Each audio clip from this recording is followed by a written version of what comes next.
Hola, ¿qué tal? En este video vamos a revisar lo que son las reacciones de adición de halógenos en alquinos. Para ello recordemos que los halógenos que tenemos son cloro, bromo, yodo y flúor, que en forma natural se encuentran de manera diatómica. A continuación veremos qué ocurre con la adición de los halógenos de manera general, en este caso con el etino, que vemos que es un alquino por la razón de que tenemos tres enlaces entre carbono-carbono, acompañado cada uno de sus respectivos hidrógenos. Recordando que a los halógenos se les simboliza de manera general como X2, lo cual nos da pie a que pueden ser cualquiera de los cuatro mencionados anteriormente. Sin embargo, cabe mencionar que solamente se suelen acostumbrar en su labor más a lo que es el cloro y el bromo por cuestiones experimentales. Ahora, veamos que en esta ocasión tenemos primero la desaparición de uno de los tres enlaces, lo cual en automático genera que cada uno de estos carbonos recupere su tetravalencia, porque recordemos que el carbono es tetravalente, lo cual quiere decir que forma cuatro enlaces. Aquí tenemos para este carbono sus tres enlaces con el otro carbono, pero más aparte el que está formando con el hidrógeno. Lo mismo para el carbono de al lado. Entonces, al momento de que desaparece uno de los tres enlaces, inmediatamente cada uno de estos carbonos genera un enlace sencillo en donde se enlazan con un átomo de halógeno proveniente de la molécula que teníamos aquí en los reactivos. Cabe mencionar que a diferencia de los alquenos, pues en esta ocasión tenemos justamente ahora la generación de un alqueno con halógenos, lo cual nos da pie a que se pueda adicionar otra molécula de halógeno. Por lo tanto, si recuerdas, cuando vimos a los alquenos partíamos de algo parecido a esto, solamente que aquí no teníamos a los halógenos, pero habíamos comentado que se rompe el doble enlace, uno de los dos enlaces, queda un enlace sencillo y por lo tanto se generan enlaces sencillos para cada uno de los carbonos, enlazándose así a átomos de halógeno provenientes de esta molécula. Es decir, que en el caso de los alquenos solamente se rompía un enlace, lo cual nos generaba un enlace para cada carbono, pero en esta ocasión tenemos la ruptura de dos enlaces en total.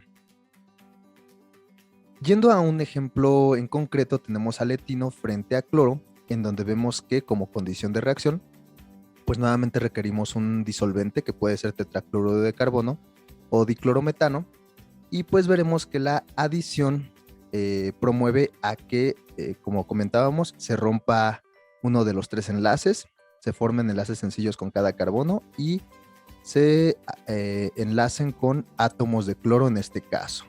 Vemos que hay una posibilidad de volver a hacer otra adición, por lo cual se rompe uno de los dos enlaces que tenemos entre carbono y carbono, generándose así enlaces sencillos con otros halógenos, otros átomos de halógeno de parte de cada uno de estos dos átomos de carbono.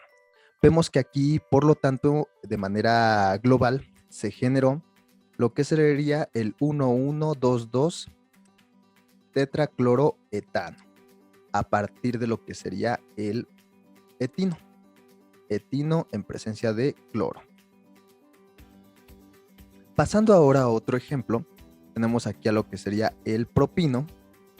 Y en el caso de este propino, pues vemos que nos ponen la reacción con bromo en tetracloruro de carbono como disolvente. Y pues nuevamente aquí veríamos que debido a la ruptura de uno de los tres enlaces, se genera este producto. Ahora, como habíamos mencionado anteriormente, pues tenemos la posibilidad de volver a hacer otra adición, ya que tenemos un doble enlace. Cabe mencionar que esto ocurre debido a que cuando tenemos más de un enlace entre carbono y carbono, como es este caso o el de arriba, pues a estos enlaces adicionales al sencillo se le reconoce como enlaces de tipo pi. Y estos enlaces de tipo pi son susceptibles a llevar a cabo adiciones como lo estamos presentando aquí. Entonces, en la segunda adición, pues vemos que nuevamente se rompe el enlace que tenemos doble entre carbono y queda nada más uno sencillo, adicionándose dos átomos de bromo sobre estos dos carbonos que tenemos en la molécula. Sin embargo, vámonos paso a paso por si en un futuro requerimos el obtener los productos de una reacción de este tipo. Y pues bueno, aquí, en el primer paso observamos que partimos del propino y llegamos a esta molécula a consecuencia de la primera adición de bromo. Entonces, si quisiéramos tener una metodología para saber cómo llegar al producto, al primer producto de la adición, pues lo que podríamos hacer sencillamente sería paso 1, romper uno de los 3 enlaces, o más bien en este caso borrar, pero se traduce como romper químicamente hablando, lo cual nos genera los enlaces sencillos en cada carbono y nos deja los espacios para que llegue la molécula de bromo y al romperse forme enlaces con los carbonos que tenemos participando en lo que anteriormente era la triple ligadura. Entonces ya con esto vemos que llegamos al primer producto.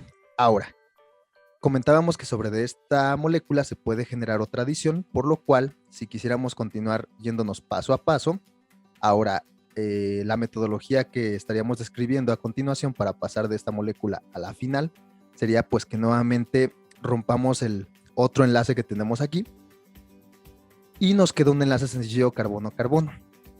A cada carbono se le genera un enlace sencillo y ahí ponemos los espacios para que lleguen los átomos de bromo provenientes de la molécula de bromo.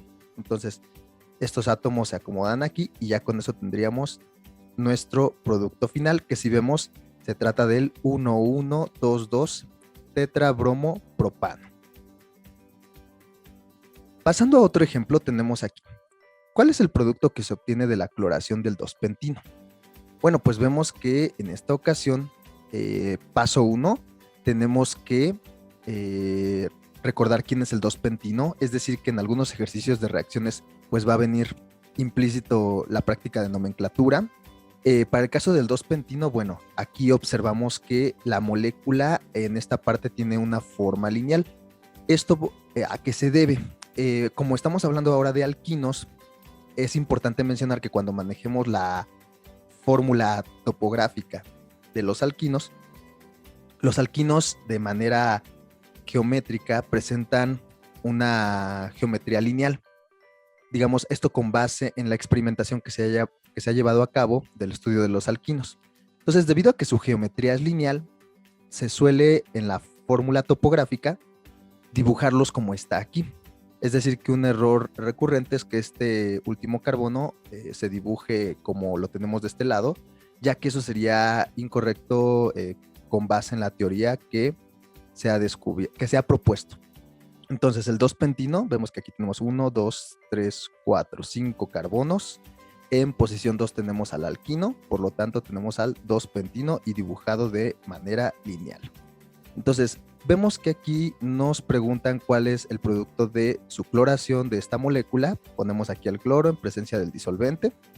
Y pues sencillamente, con base en lo que ya hace un momento mencionamos, rompemos uno de los 3 enlaces, quedan 2. Y bueno, este carbono, si observamos, aquí estamos planteando que es el que queda en el producto hacia arriba. Y como observarás, ahora sí ya la fórmula topográfica tiene la forma que usualmente le reconocemos de anteriores ejercicios, porque ya no es un alquino, ya es un alqueno. Y al ser un alqueno, pues los alquenos ya no tienen esta geometría lineal. Entonces, aquí adicionamos sobre los 2 átomos de carbono que soportaban la triple ligadura, los átomos de cloro. Pero aquí hay algo importante que mencionar. Dado que hablamos de un alquino que ha sufrido una adición de cloro, en donde vemos que aún hay doble enlace, es importante precisar lo siguiente. La pregunta que nos han hecho es un tanto ambigua. ¿Por qué razón? Porque nos dicen que cuál es el producto de la cloración, pero ya en cuestiones experimentales, este cloro puede ser que lo controlemos para que solo se quede en este producto, o puede ser que lo controlemos para que continúe ocurriendo la adición. Por tal razón, he de precisar que sobre esta pregunta es importante afinarla, y más bien deberían de precisarnos, por ejemplo en este caso, ¿cuál es el producto que se obtiene de la cloración del 2-pentino, con un equivalente de cloro? Bueno, aquí nada más quisiera comentar que esta palabra de equivalente lo único que da a entender cuando nos digan que están poniendo un equivalente de algo es que están poniendo la cantidad suficiente para que aquí solo ocurra una adición. Es decir, que se detenga en este producto. Ahora, la otra opción que podríamos tener es que se controle este cloro, pero para que continúe llevándose a cabo la adición. ¿Cómo diría la pregunta si fuera el caso? Bueno, pues en lugar de que nos precisaran que tenemos un equivalente de cloro, nos precisarían lo siguiente. ¿Cuál es el producto que se obtiene de la cloración del 2-pentino con cloro en exceso? Y entonces eso quiere decir que tenemos a este reactivo en exceso y por lo tanto, una vez que se obtenga este producto, vamos a poder llevar a cabo otra adición y obtendríamos esta molécula, que si observamos es la 2233 tetracloro 1, 2, 3, 4, 5 tetracloropentano. Va de nuevo, 2233 tetracloropentano. Entonces, otra forma en la que podríamos representar esta reacción sería sencillamente pasando del 2-pentino, y bueno, en este caso si observas, pusimos que son 2 moléculas de cloro, o también lo podríamos leer como 2 equivalentes de cloro, en donde obtendríamos ya el producto final directamente, ya sin pasar por el de en medio, o la otra sencillamente marcar que tenemos al 2-pentino con cloro en exceso, y eso ya nos daría el producto final. Pasando a otro ejercicio, ahora nos dicen, ¿a partir de qué reactivo se podría obtener la siguiente molécula? Bueno, pues tenemos aquí a esta molécula en donde vemos que es un halogenuro de alquilo, es decir, halógenos enlazados a carbono que presenta nuestra molécula, en este caso 4 halógenos. Bueno, pues como lo estaremos sospechando, este producto, bueno, primero ubiquemos que ahora nos dan el producto y nos preguntan a partir de qué reactivo se podría obtener. Por tal razón, identificamos que esto pudo provenir de adiciones de halógeno, en este caso de bromo, a una molécula que tuviera dobles o triples ligaduras. Cabe mencionar que aquí en la pregunta nuevamente nos lo dejan abierto. Dice a partir de qué reactivo se podría obtener la siguiente molécula. Entonces vamos a ver una primera posibilidad, que sería que, vámonos paso a paso, que a partir de esta molécula analicemos qué alqueno o alquino podríamos utilizar para que lleguemos a esto. En este caso, para ello, quitamos 2 átomos de bromo, como lo ponemos aquí, y dejamos los espacios correspondientes. Aquí hemos de recalcar la importancia de poner estos cuadritos para que no se vean los enlaces al aire.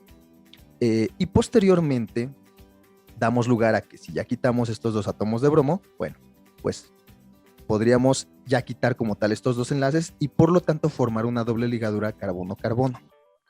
Entonces, una primera respuesta podría ser que para obtener esta molécula se podrían ocupar los reactivos siguientes, que sería el alqueno con halógenos que vemos en esta molécula en presencia de bromo y con un disolvente como el tetracloruro de carbono, se haga la adición y obtengamos el producto que nos planteaban. Es decir, que la respuesta sería aquí a partir de qué reactivos. Pues bueno, a partir de esta molécula en presencia de bromo y tetracloruro de carbono. Pero como observarás, la pregunta no nos dice a partir de qué alqueno. Si nos dijera a partir de qué alqueno, esta sería sencillamente la respuesta. Pero como no lo especifican, bueno, también podríamos plantearlo a partir de un alquino. Por tal razón, si ahora pensáramos en que a esta molécula a la cual ya le quitamos 2 átomos de halógeno, pensemos en quitarle los otros 2, pues eso nos daría pie a que al quitar estos 2 enlaces para cada carbono, o bueno, un enlace para cada carbono, se nos genera una triple ligadura. Y por lo tanto, otra posibilidad sería que los reactivos necesarios para obtener esta molécula podrían ser lo que sería el alquino correspondiente en presencia de bromo en exceso. Si observamos aquí, lo ponemos en exceso, o podríamos ponerle o sea, dando lugar a lo que comentamos hace ratito. Otra opción sería ponerle aquí que pongamos 2 equivalentes de esta molécula. ¿Por qué 2 equivalentes? Pues porque vemos que aquí necesitaríamos 2 moléculas, en este caso, una molécula para esta parte y otra para la de arriba. Bueno, aquí nada más cabe mencionar que no necesariamente molécula es lo mismo que equivalente, pero en este contexto podemos verlo un tanto similar. Pues muchas gracias por tu atención. Esperamos que este video te sea de utilidad. Hasta pronto.